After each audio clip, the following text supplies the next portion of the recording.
Keely's Horsey podcasting, galloping in every week. Alex shares the laughter and cheer, just for Keely's ears to hear.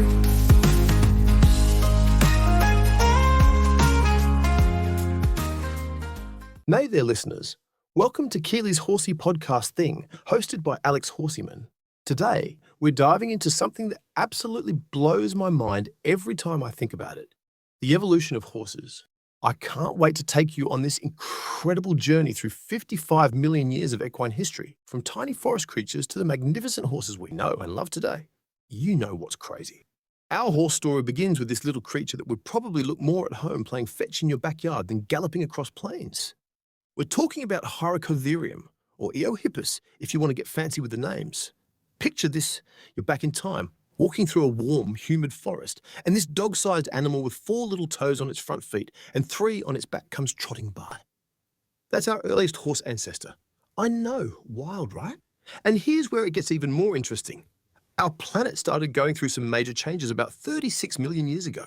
Those dense tropical forests where our tiny horse ancestors lived. They started disappearing, making way for these vast open grasslands. Talk about a home renovation on a global scale. This change was basically nature's way of saying, hey horses, time for an upgrade. And upgrade they did. Those extra toes, gone, replaced by a single, powerful hoof that's perfect for running across open plains. It's like evolution's version of streamlining. Think about it. When you're trying to outrun predators, you don't want extra toes slowing you down. Then we've got Hyracotherium showing up on the scene. And this is where things get really cool.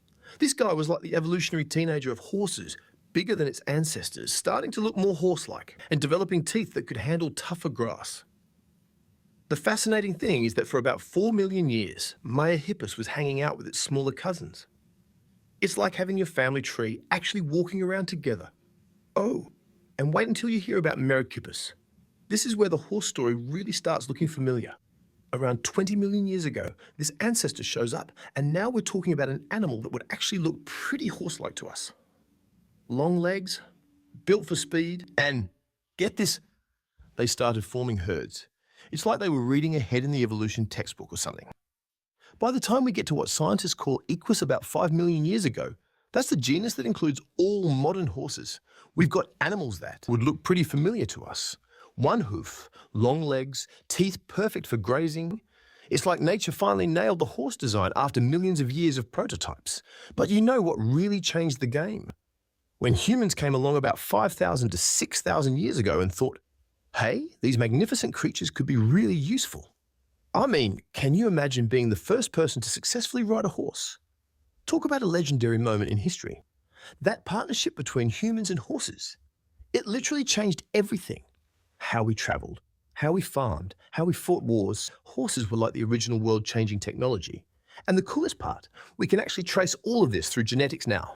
Did you know we have around 400 different horse breeds today? From those massive Clydesdales that look like they could pull a house, to those sleek thoroughbreds that seem built for speed. They all trace back to those ancient ancestors.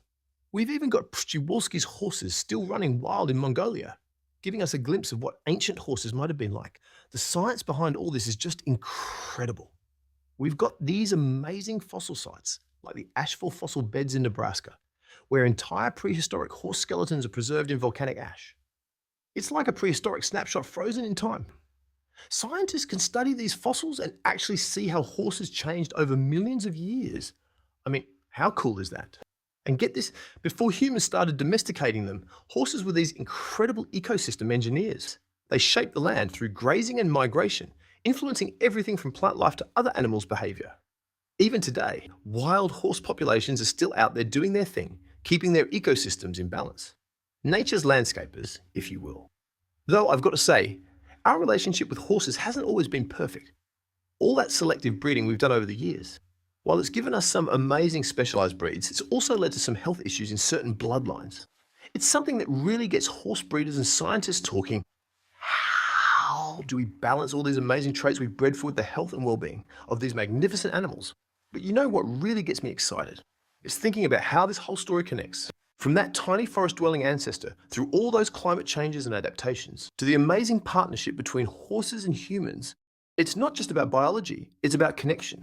Every time you see a horse galloping across a field, or watch a show jumping competition, or even just pet a pony at a farm, you're connecting with this incredible 55 million year story. Well, that's all for today on Keely's Horsey podcast thing. I'm Alex Horseyman, signing off and reminding you that whether you're a rider, a breeder, or just someone who loves horses, you're part of an amazing story that's been 55 million years in the making. Until next time, keep galloping ahead.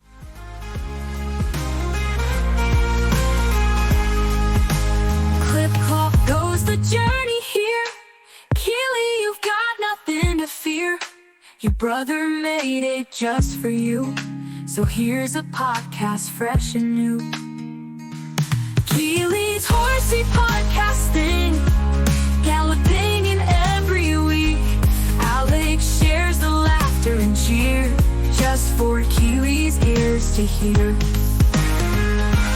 Keely's Horsey podcasting, galloping in every week.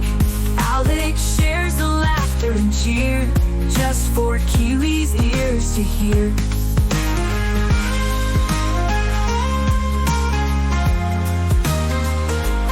Keely's ears to hear, to hear.